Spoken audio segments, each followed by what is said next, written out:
Hello and welcome to the Robbies Podcast, your destination for in-depth discussion and analysis of the Premier League and the Champions League. I'm Robbie Mustoe, he's Robbie Earle, and here are today's topics. Steven Gerrard, Dean Smith, Eddie Howe all have new jobs. We'll discuss what it means for Aston Villa, Norwich City and Newcastle United. Paul Pogba's latest injury and how it affects his future at Manchester United. And a preview of the Premier League weekend focusing on the marquee matchup, Saturday's big one between Liverpool and Arsenal. All that coming up in today's episode. Okay, Robbie Earle, we are back, my friend. International break. We like those. Gives us a little bit of a break from the Premier League. Do a few different things, travel, whatever. What did you get up to in the last couple of weeks? Watch the games, obviously, across the European qualification and then the CONCACAF qualification, obviously, with my nation, Jamaica, involved with there. We won't talk about the robbed goal in the USA game. We won't go there, and I'm not feeling bad about it. Let's just move on quickly. We can talk about Harry Kane and 7 goals in 2 games for England, closing in on the record English goal scorer. And I think it was a couple of weeks, Rob, where we saw, was it 12 teams who've qualified already now? Something like that, isn't it? And the playoffs, jeopardy for others. Even the great Cristiano Ronaldo, his Portugal team, lose to Serbia last minute Mitrovic goal, and you've got to go through the playoffs. So looking forward to that, the playoffs, how it's handled, who gets through. It was great to see some of the big nations there again, and some maybe we didn't expect. Well, just rewinding, mate. So I went back to England. Went back for a family wedding in the Cotswolds, which was fantastic. And I thought, you know what, it'd be nice to take in a game. So I went to Wembley. I watched that England hammering of Albania in the first half. I went with my dad, my son, my brother, his son, my father-in-law. Brilliant. Real great time, Rob. And we got seats right by the goal that England scored all the goals in. And, in terms of takeaways from the match, right? First, a couple of takeaways, Rob.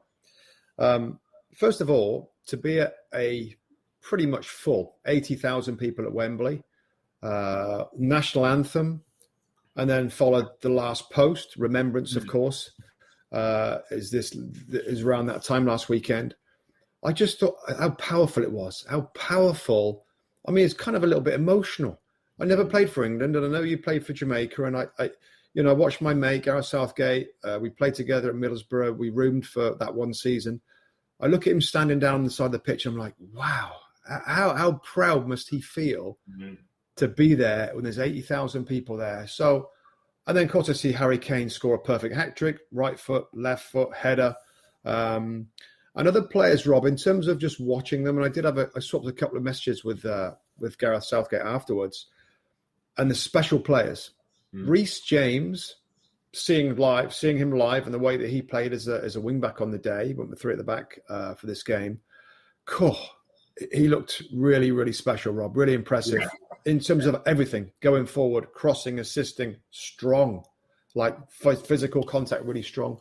And Phil Foden, great to see him up close, the ability that he's got. He is going to be a special talent. And I think, we knew this from Pep at the beginning, talking about how great he looked in training and as a young player. It was really good and great victory. It all worked out. It was a lovely day, mate. It's just nice to go. Yeah. But I haven't seen England play live for so long. I was thinking, my 2 takeaways would be, I heard Harry Kane say in an interview after it, this one's for the Mustoe family, this hat-trick. Obviously, you knew you were there. But more importantly, just sitting with 80,000 fans, Rob, after what we've gone through in the last couple of years, that must have felt a bit strange, awkward, nice, not sure. Superb. It felt superb. It felt great. Fans were ready to go, ready to cheer, ready to support the team. Goals started going in early. Of course, it always helps. But it's just the occasion, Rob, that got to me a little bit, just at the start with the national anthem. God, it's been powerful stuff. So I had a brilliant time. Great wedding, by the way. Yeah, great wedding, great game. Lovely. All great for the Mustoe. Back in the US, yeah. Back to the Premier League, back to storylines, my friend. Yes. And as we know with the Premier League, it does love a storyline. It loves a bit of drama. As the biggest drama we'd have to say over the couple of weeks since we were last together would be the appointment of Steven Gerrard as Aston Villa head coach. So let's discuss Stevie G back in the Premier League. All right, I'll go first. I like it a lot. Rob. I feel for Glasgow Rangers and their fans, and I understand their feelings of he's just walked out on us a little bit. I get that, but I think he said himself, Rob, when a club the size of Aston Villa comes calling, he wanted to take it. He wanted to take the opportunity. He wants to come back to the Premier League. I think he talked about family, being closer to his family in that northwest area. Birmingham a lot closer, of course. I like it a lot, Rob. I think it's a really good club for him to come back, Rob, and show everybody what he can do. I think it's a risk as well. I think it's a risk for the club. I think it's a risk for Steven Gerrard for Aston Villa, they're close to a relegation situation. So they're taking a risk on a manager that's got limited experience coaching, of course. None in the Premier League up to this point. Youth teams at Liverpool and then up to Glasgow Rangers in the Scottish SPL. And also for Steven Gerrard, Rob, for him, we all know, I'm sure he wants to get to the very top. And everybody will talk about the possibility of going back to Liverpool, which will, if his road is successful in managing and coaching, that will happen in the future. I think he's right where he says, I don't want to talk about that now. It's disrespectful to Aston Villa. So just my initial thoughts, Rob, are risky for both, fair play, brave from both, but I like it. I like it as a fit, and I'm so excited, Rob. We saw a little bit of Frank Lampard, didn't last very long, but it's what's great about our jobs. We get to see players that we played against. We know them. We know what they're like, of learning the ropes in different leagues and coming to the Premier League. It's going to be fascinating to see how he does. Yeah, I like it myself. I think when Stevie G does a job, I think he's all in. I think he's committed. Saw that at Rangers. I remember hearing him talking about how he's learning his trade, how hard he's got to work, how he's got to build relationship with players, how he looks at the great managers, the Peps, the Klopps, the Pochettinos he was talking at the time, and saying that, I've got to find my groove and my way with them. Well, slightly disagree maybe in it might be a different interpretation of risk. I think any manager's a risk who goes in. I mean, when we used to talk about de-risking a situation, it would have been Sam Allardyce, experience, never been relegated. He was with West Bromwich Albion. So there's a risk wherever you take it. I think it's a risk in some respects that suits both sides. I think Steven Gerrard has to now come down to England and has still got a lot to prove, having even been successful up in Rangers in that winning season and winning the title. I think you're right. I think this club at its very best, Rob, punching slightly above its weight with the right kind of finances, is a top 8, top 6 football club. That's why it's not a stepping stone. That's why he's right to say it's disrespectful. It's not a stepping stone at all. No. Aston Villa has the quality and the ability to be up there and fighting and pushing on towards Europe. So it's a great position for Stevie to be at a club with real standing to make a mark. And over the course of time, we're going to learn about Steven Gerrard. It was interesting, Rob. So the first thing I did was, I'm doing Villa this weekend. Look back at his 4 last Rangers games. He's a 4-3-3 man. He likes a back 4, and then put in midfield, play a 2, and then he plays 2 under the 1, 3 a bit wider, little variations, but he's a 4-3-3. That's his go-to.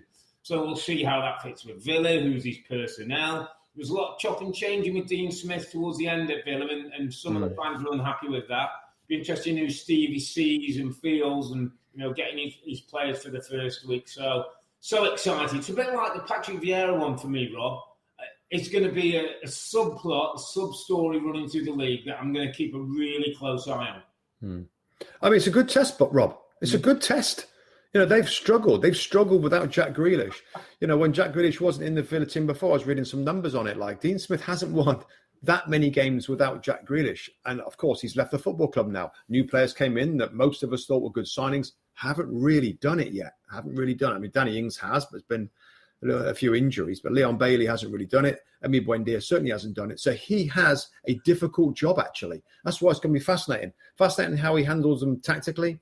Fascinating what he's like in the media. He's got to deal with man management. He's got to improve players, Rob. It's a very challenging job.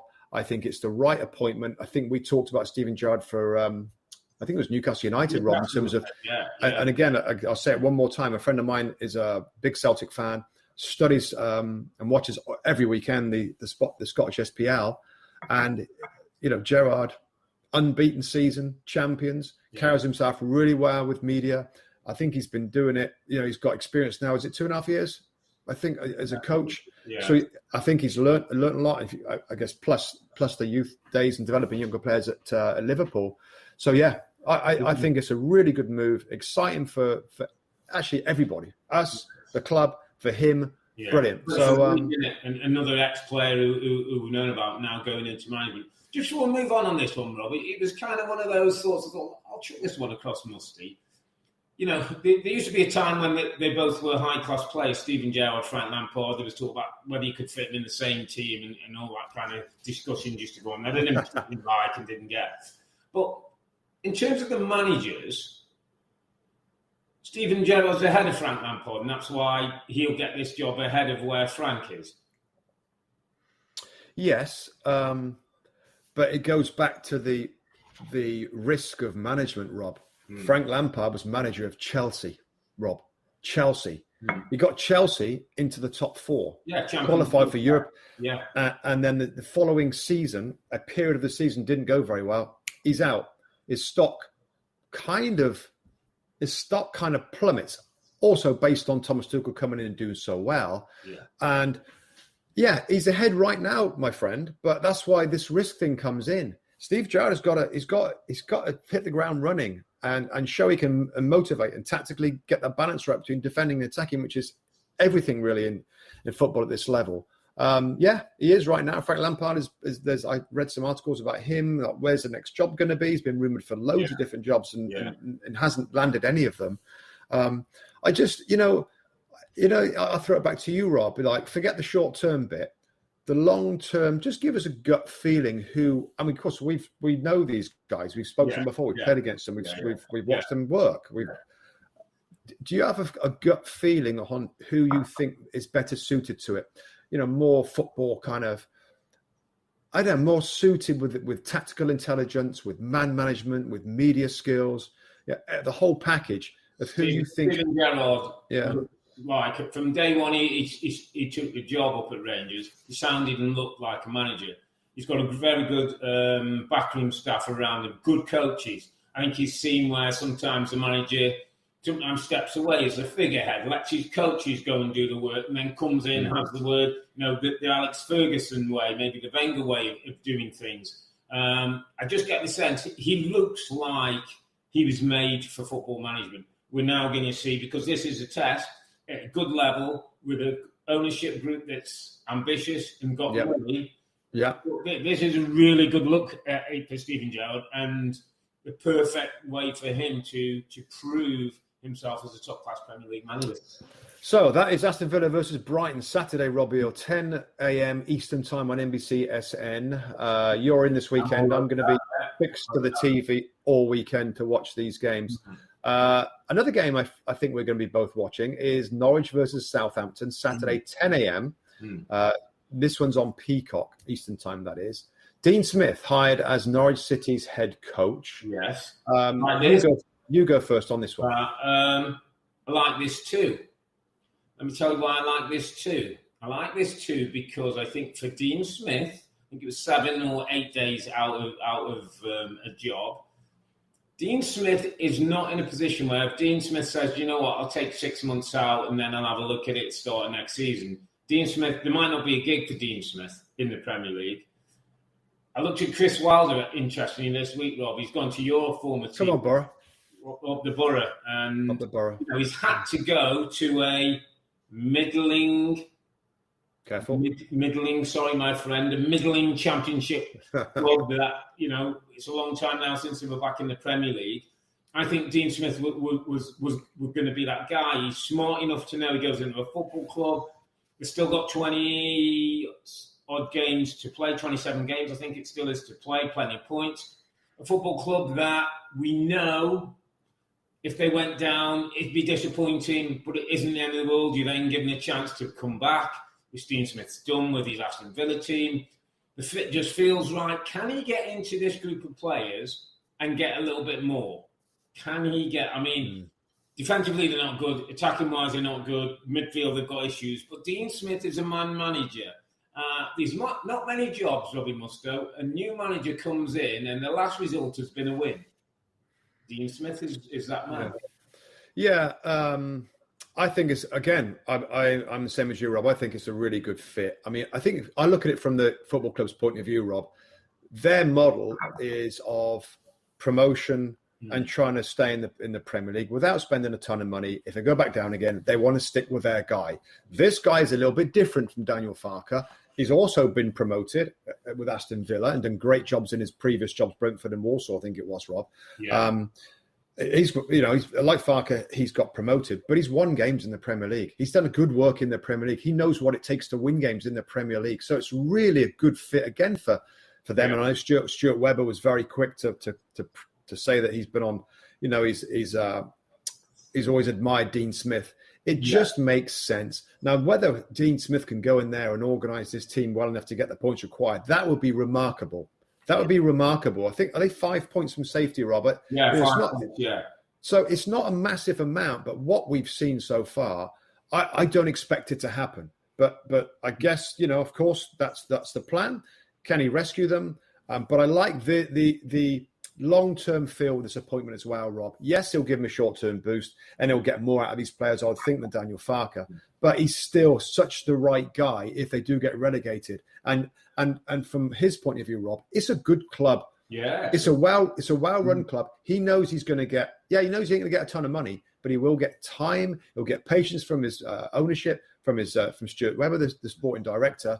If things go wrong, they'll have his back a little bit. And I like that about them. And I thought the Daniel Farke firing was like, yeah, absolutely the right time. He's had a couple of opportunities. Dean Smith, I just don't think there's many other better qualified, knowing the league, knowing the championship, promotion experience, winning games in the Premier League and doing a really good job in the Premier League for the most part. His first real dip and he's gone. So, yeah, really like this appointment as well. Feels like a good fit. It feels like both of them need each other a little bit. And I think that's a good place to be. And let's not forget, Dean Smith has done great work at Brentford prior to the Villa. Goes in at below mid-table, takes him all the way up into the Premier League. Has a couple of seasons there.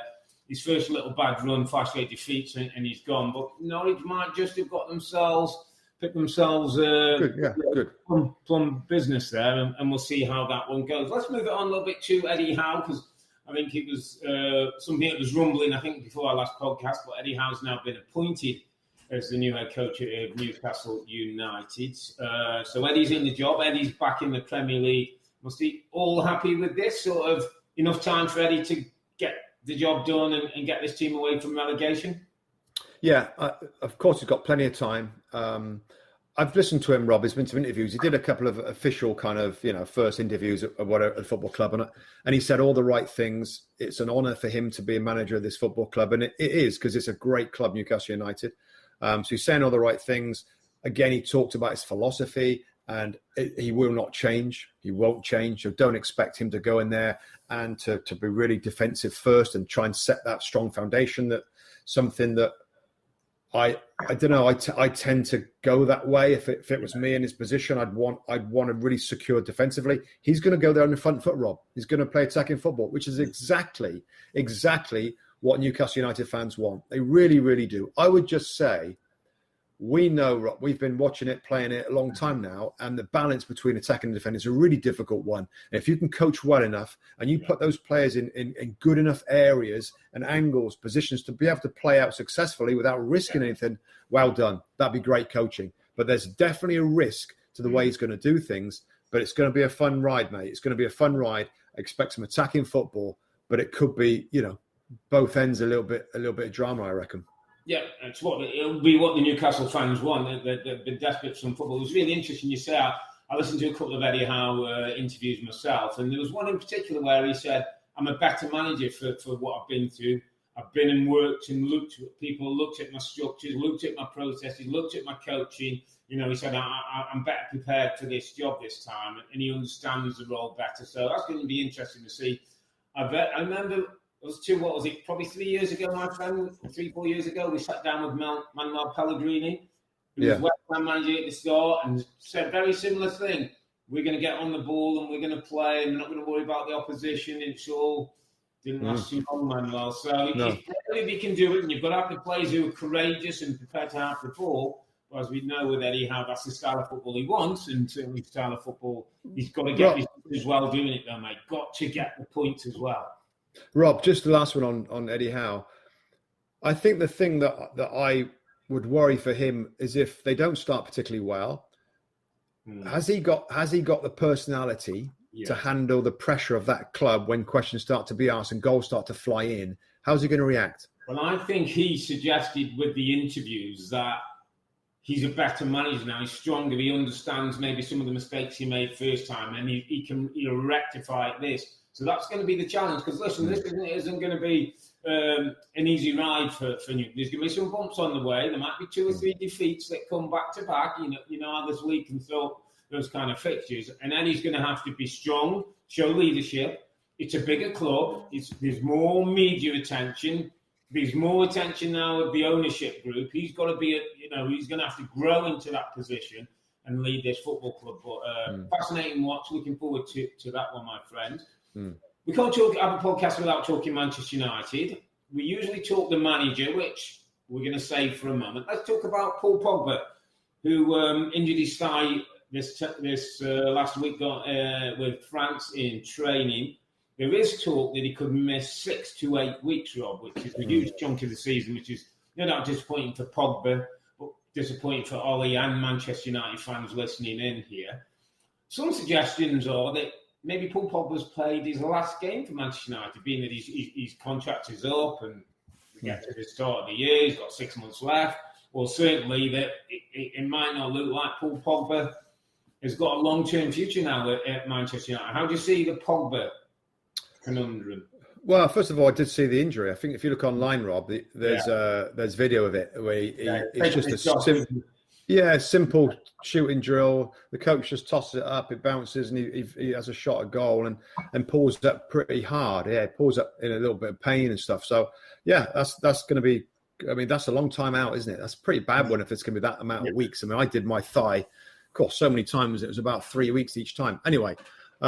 He's not talking to you, Mr. Mustoe, is he? You don't build them like the Mustoes. No, exactly right.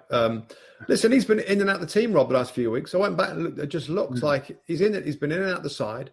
I think it's pretty obvious that he wants to go somewhere else. He's going to start talking in January. I think I hadn't thought he could have played his last game. It makes you reflect, Rob, a little bit, doesn't it, about all the money that it cost to bring him back and whether it was worth it and whether it's been, a disappointment, which I tend to think he's been in general. We've seen flashes of brilliance, Rob, and we've quick to break it down with some of our tactic stuff on the show that we've done. But on the whole, I've been disappointed with his many seasons now at Man United and what we've gotten. And it could be this is last season. I think it probably will be.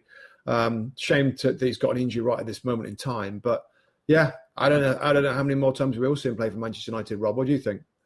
Well, apparently he's in Dubai, some winter training to try and recover, get this thigh injury. I mean, they need him, Rob. They'll need him in Champions League. They'll need him in the league games. His FA Cup to come. Pressure on the manager and the football club with the spotlight to win things. My biggest sort of takeaway, if this is his last season, whether it's his last game or not, or we'll see him to again, is disappointment on both sides. Disappointment is Pogba the player, because these moments, these cameos, these times, there's been the odd game where he's shown us who he really is or who he really can be. Yeah. And he's a game changer, Rob. He's a game changer. But we've seen too many of the other sides where he's been a liability, where he's not looked interested or focused, whether that's poor management, whether that's a bit of lack of self-motivation. I'm not sure. maybe both parties in this should take some blame. But Manchester United haven't got what they should have out of Paul Pogba. Paul Pogba should be, at his very best, Rob, and I know this might sound a bit straight, at his very best, Paul Pogba should be starting to close in on a great Manchester United player. Those greats that go in a certain draw that you go, wow, he has a capacity to have gone in that draw, and he actually will end up nowhere near. Yeah, but you say yes, capacity, Rob. Those people that are great, and I'm going to do an interview in a couple of weeks' time with Brian Robson. There's going to be a movie about his career. Cool. He didn't become great, Rob, did he, Paul Pogba? No. He didn't. He lacked a little something. And by the way, of course, it's incredibly hard to be great. God, to do the technical side, the physical side, the mental side, incredibly difficult to be great. Brian Robson and a few others have got that greatness, and actually quite a few that have gone through Man United. So he hasn't quite had all aspects of a player's makeup to become great. But I think you make a good point. He should be. I mean, when you see him at his best, Rob, best player in the Premier League. Could be the best player in the Premier League if he managed to be consistent with all the things that we've seen over this season and previous seasons of what he can do. But, Man United, Robbie Earle, are struggling. They've won 3 games in the last 10 in all competitions. They've lost 5 of those 10 in all competitions. I think actually Watford, they play Watford, don't they? Watford, And there'll be just 4. There'll be 4 points behind Man United if Watford beat them, which is after 12 games played, almost a third of the season is crazy. And over this international break, Rob, I think we've heard as much discontent maybe coming out of the club, more talk about different managers, and maybe it is the time than I think we've heard or seen before in Ole Gunnar Solskjaer's time at the football club. What do you think to the talk that we've heard this last couple of weeks? I think that some of the clubs have seen other things happen. Antonio Conte going to Spurs. Spurs get their man eventually, and it's made Manchester United think that a Pochettino, if he's a guy, or Zidane's name were being thrown out there, or whoever else is in the mix. Maybe that they can make a move as well. And there was one man actually, Rob, Brendan Rodgers' name that came into the mix for supposedly in the list of possible Manchester United managers. Brendan Rodgers was asked about that this week by a few reporters and actually snapped back. Listen to this. Firstly, it's really disrespectful for you to ask the question when you have a manager in place, a good manager and a good man who's working at the club. And secondly, I can't really comment on it because it's something that's not real. I'm here as the Leicester City manager, proud to be here, privileged to be here, and fully committed to the players, the club, the ownership. And that's about it, really. All the other noise around that is something that we can't control. Actually, a good answer, Rob, I think, from him, isn't it, when you get asked something like that? I mean, normally he was quite strong with that, where he isn't normally in his interviews. He's such an easy guy to interview, and he's very forthcoming with answers on all range of topics, but he was quite strong there. But we will kind of talk about it a little bit. I mean, I know Antonio Conte, Rob, I think we both thought that would have been a good hit. Get him in there. He was available. It didn't happen. Talk of not really a Man United fit or whatever people say. I thought he would have been a good fit to shake the club up like he's going to do at Spurs. Brendan Rodgers also becomes kind of the next guy, Rob, with so many other great managers in great positions, mainly in the Premier League. What do you think about that prospect of Brendan Rodgers for Man United? I don't. I think, and you're right, I thought Brendan did a great job of batting it off and did a great job of talking about the football club he's at and not the club he's in. Let me tell you, in my view, if Brendan thought that job was available, he's jumping in the car, he's turning on and he's heading up that M6, mate. Because if Manchester United comes along, I mean, he takes it. You've talked about, and it's a really interesting point, on like the Brendan projects. Do they kind of go so far, and then do they wither a little bit? Does the great managers just keep on and on and on and can drive that little bit more out? I just think to go from Ollie to Brendan is not what's required at this stage. I think this club needs from Ollie to top up there. And as you say, listen, mate, it's a risk whoever they get. They get Zidane, he's never been in the league. They get Conte, you know, he's confrontational. Pochettino, who's never won anything over here. Body. There's always something. But I just don't think the calibre quite of the name and the standing in the game of Brendan Rodgers is quite where Manchester United are right now. It's actually a difficult one, Rob, to try and figure out because, you know, going back to your point about what I've talked about, I think they're 12th place in the Premier League right now, Rob, without a ton of injuries. I looked at their injury list just a few moments ago. Not a lot of injuries. You know, has the sparkle gone off of that particular football club? I don't know. On the other side of things, you know, what a smart guy he is. He handles the media really well. He gets his teams playing great football. He develops young players. I do see the attraction that Man United would see in Brendan Rodgers. It's just like I would have thought of Brendan Rodgers for a Spurs or for Pochettino or Rodgers. Pardon? Pochettino or Rodgers for United. You have a choice. You get a choice of either. I'd go Pochettino myself. Yeah. Maybe they're similar nature, aren't they? In the football, in the development, in the young players, particularly. But there's something about Poch that just feels like, given the right support, he could go up there and hold. I mean, it's almost like, Rob, every other Premier League club, I think it'd be a great fit, Brendan Rodgers. Almost every other one, it's just Man United. I just don't know whether. I also feel at this point, it's always going to bring in star players at Man United. Has he got that bit that I've talked about, Rob, particularly this season, that little bit of fire, enough fire in him that we see with Tuchel, we see with Klopp, we see with Pep, you know, those top managers, Mourinho at his best, you know, that drag you and they push you and there's a little bit of fear factor. Do you think, does he lack that, Rob? Is that important nowadays? Brendan, it's there, but in a different way. I don't think he's that physical. I think he does it in a different way, but again, you know, does that work? You know, James Maddison's a really great example of somebody who you say, under him, we're thinking he goes to the next level now. And it's kind of dropped off a bit for Maddison. And, you know, he's talented. We've seen great moments from him, but he hasn't quite been the product that we thought he would be working under Rodgers. The other thing slightly, Rob, and it has to come into conversation, he's also been the manager of Liverpool. And that doesn't go down easy to be manager of Liverpool and Manchester United. I know times have moved. I know we're in a slightly different era. But it's a bit like Rafa going to Everton. Something that will get bashed with if he was to go there and things didn't go well. Yeah, I mean, there's also been talk of Zinedine Zidane, Rob, recently, and I'm not sure that's a great fit. I'm not sure how much he's going to know about English football and managing, and I'm sure, of course, the stuff he's won is amazing. But the talk continues, Rob, on that, and it's going to be something that we'll just watch for as the weeks go on. And of course, Man United have got a big game. That's Saturday, 10 o'clock again, another 10 o'clock game on Peacock. Watford versus Manchester United. When really, Rob, Manchester United have got to get back on track. It's like, there's no excuses. This is a must-win game. Watford puts that spotlight back on our massively. On the spotlight. So big game. Probably the biggest game of the weekend, my friend, coming at Anfield. It's 12:30 Eastern Time on NBC.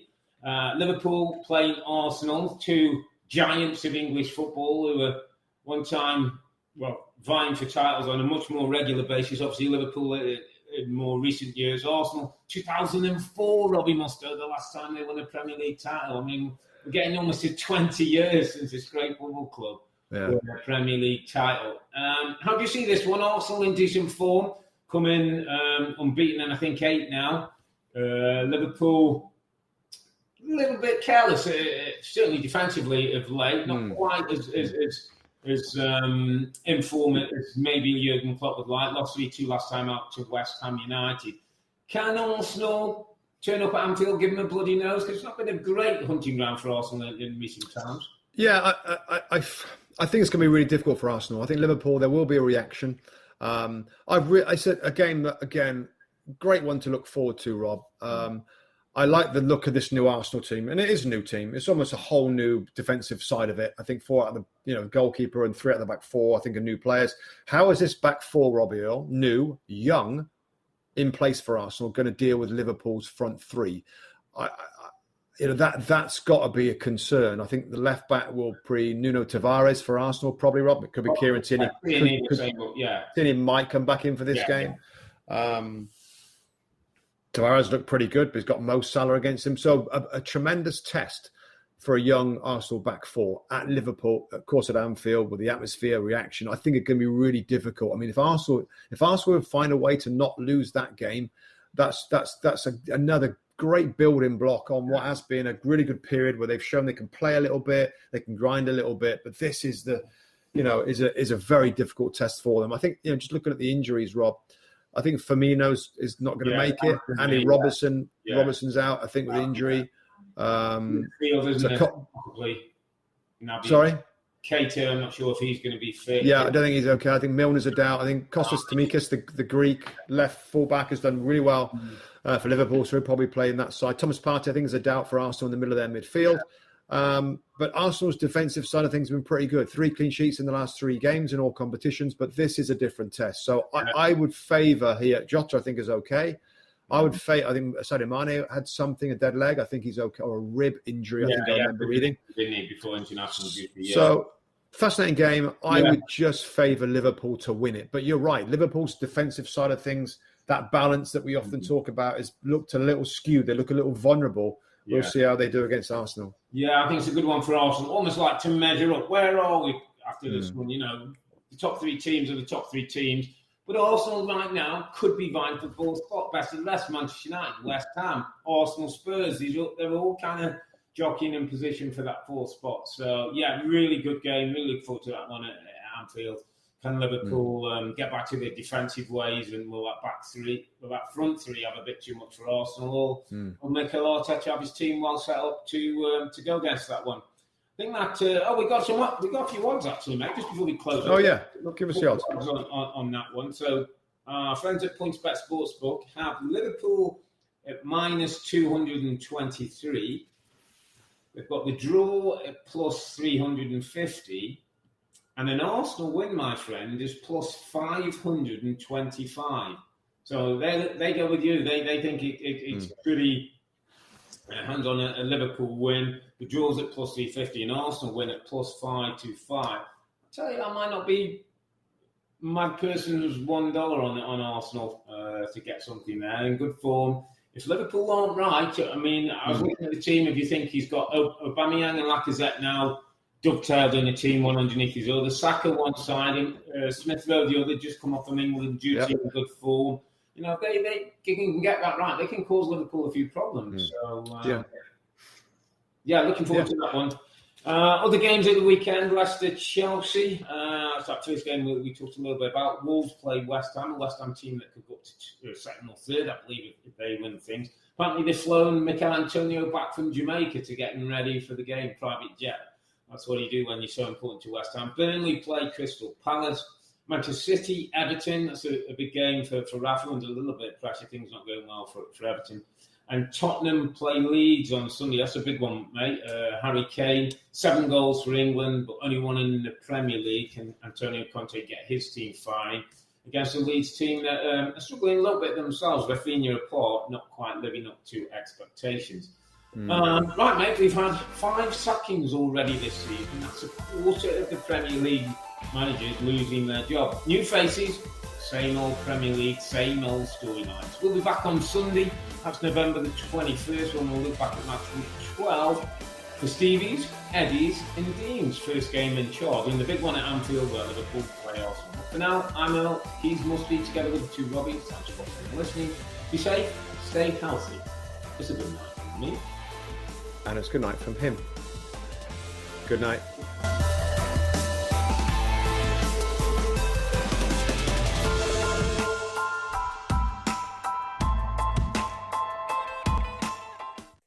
Hi there, I'm Rebecca Lowe, studio host for NBC's coverage of the Premier League. Don't forget to hit subscribe to watch highlights all season long, and be sure to tune in for Premier League mornings every weekend at 7 a.m. Eastern. And for even more content, head over to Peacock, where we've got live games, original series and a dedicated round-the-clock Premier League channel featuring studio shows, classic matches and much more.